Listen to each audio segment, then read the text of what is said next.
Now you expect us to read after that. Wow. Thank you, TC. Thank you, TC. Lots of thank yous. Since I'm the stranger here in Tucson, I would like to say thank you to Sam, thank you to Amrit, thank you to all of you for being their friends. Thank you to Charles. Thank you to Cynthia. There you are. I am just awed at our book. It's so beautiful. I left Florida about a week and a half ago, I guess, to come up and live in Albuquerque for the summer, which I always do. And Charles got me one copy, sent me one copy before I came, and I have been carrying this with me and put it on my screensaver. And I'm just really, really grateful to be here. Thank you so much. Thank you to all of you. Great crowd. And I, too, am so thankful. One, first of all, for Maureen. Maureen and I have known each other for 24 years. We were just counting, almost 25 years. And we met as writers in New York and spent a lot of time in New York together talking about writing. Kind of lost touch over several years.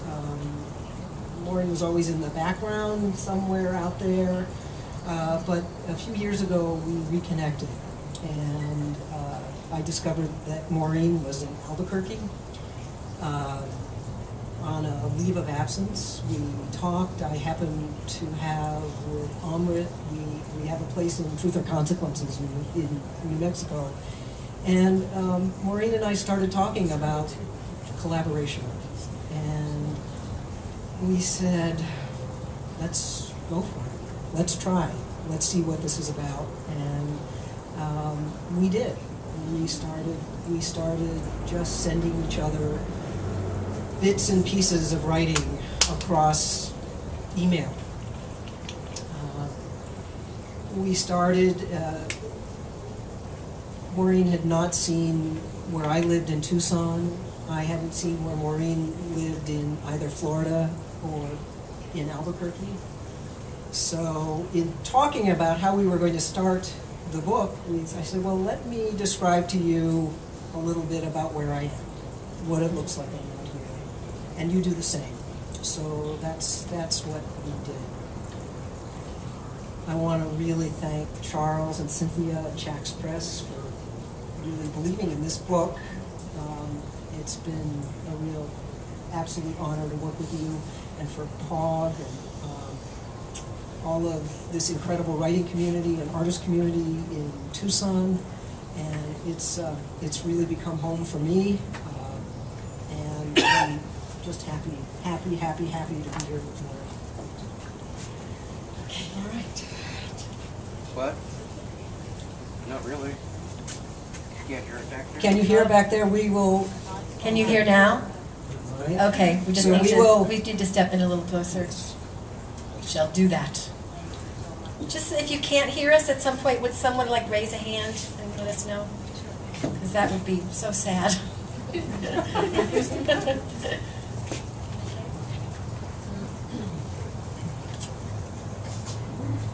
We're going to start with the first section of the book, which we are going to read in entirety. And Step up. Okay, we're going to start with the first section of the book, which is called Transliminal. Walk through the living room. Its wood floor, past the $5 Emiko chair, past the test paint on the walls, a patch of gray-green, a patch of gray mauve. There for 6 months because he has not wanted to choose. He walks into his study, sits down, and stares at his screensaver. Geary and Eastman and Soth, Brainerd and McGinley, what a great cock on that boy. Today's selection, he will change it on Friday. He stands and walks back from where he came, past the little cactus in a pot, past the lemon tree planted by his wife. Walk to the fractal coastline, turquoise and cerulean, man-o'-war and multitudes of flesh. Sometimes she's nauseous or frightened. She inhales salt and hopes it scours her. She lies gingerly on the beach in her body and the mass of others. Once there are thousands of pelicans murdering mullet. Once there are hundreds of jellyfish riding waves like Fantasia. Once two stingrays side by side. Once a shark. Once a manatee. Once a man from Vietnam she hasn't seen in 30 years. Her lover in so many lives. Not this one. Not this one, but not so far back. He recognizes her from the postcard, a faint coercion, a sickly morsel of fruit, a memory of moisture and canopies when even in the garden times they starved. Mesquite flower and the few pomegranates left intact by the birds keeping them alive.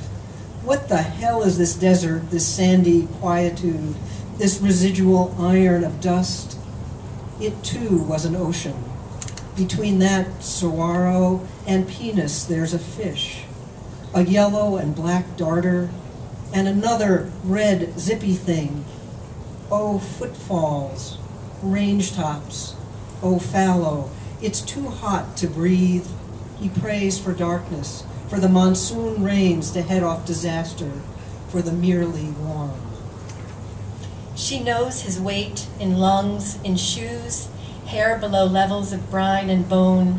90 feet from the end of the world, he brings her cowries and once pearls that lie in a drawer where her lover will not find them, beside black feathers and the throat of a monk. Come here, she tells the God-loving man, throw me down in scorched sand. There is a beach further up where sinners walk up and down, glowing, and vultures the size of children, some with red heads, and some that knock on the doors of islanders before hurricanes and say, go, now. He, of course, decides to stay, to walk out into the low, heavy clouds and the thunder at dusk, to seek comfort in the coming night, the soft fawn of remarkable mist. This is where the starving has taken him, the one time in years where the end of the world comes in the shadow of sudden illumination on the rooftops of bungalows and the mountains to the north.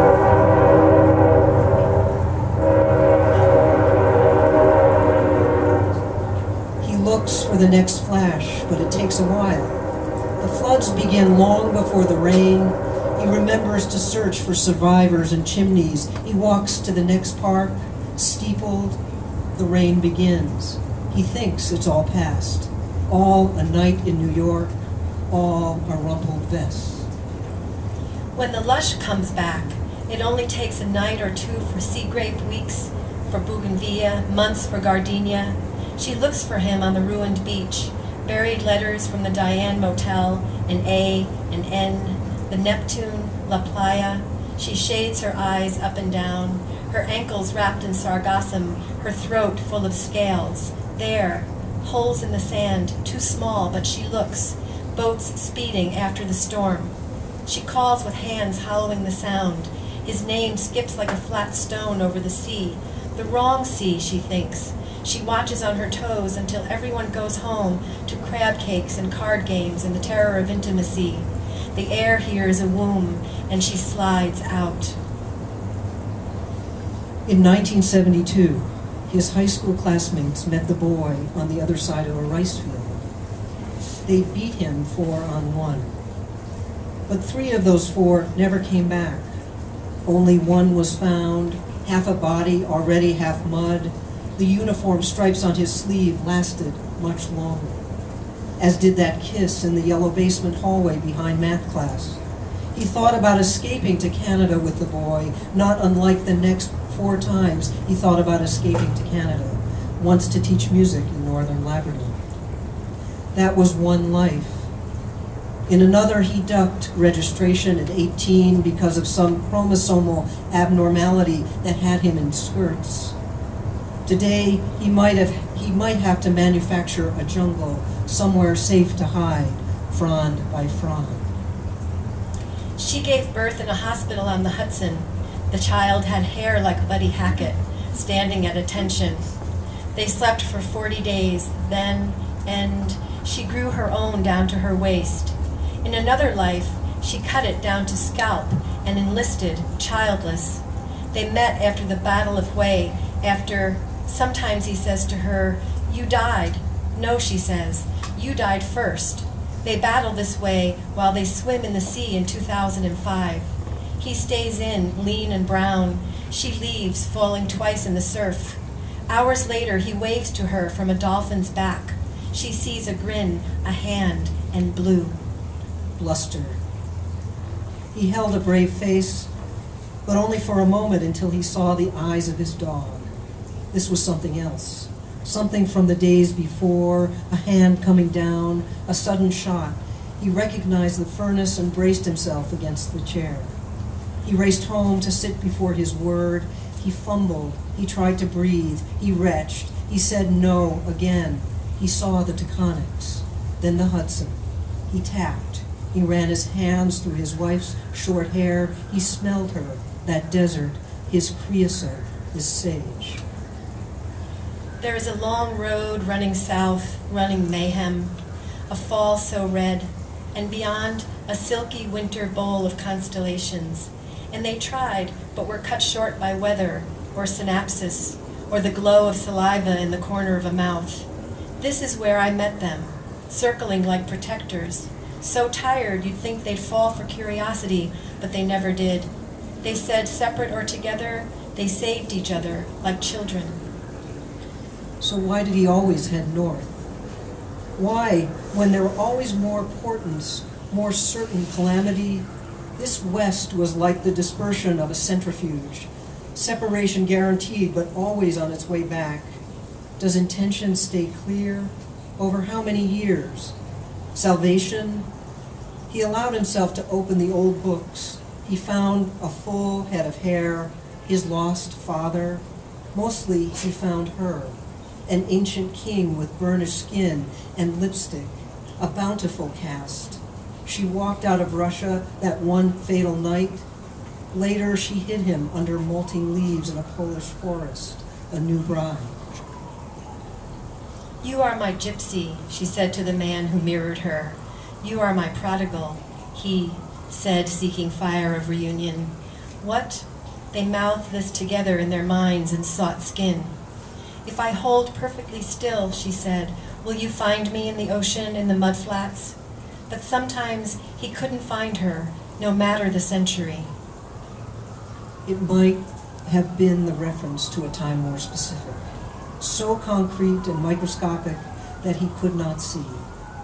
Blind to her past creation, a century beyond the great bombs that left the world cleansed, nano rabbits still devouring the radiated dross. Rinsed down a current into a perfect bayou, that whirlpool in the desert that should never have been there.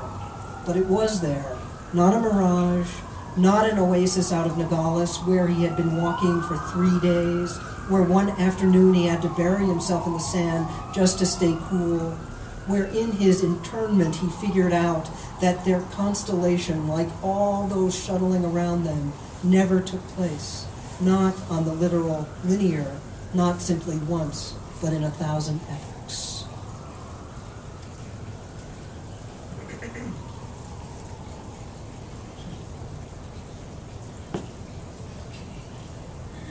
That's the end of the first section.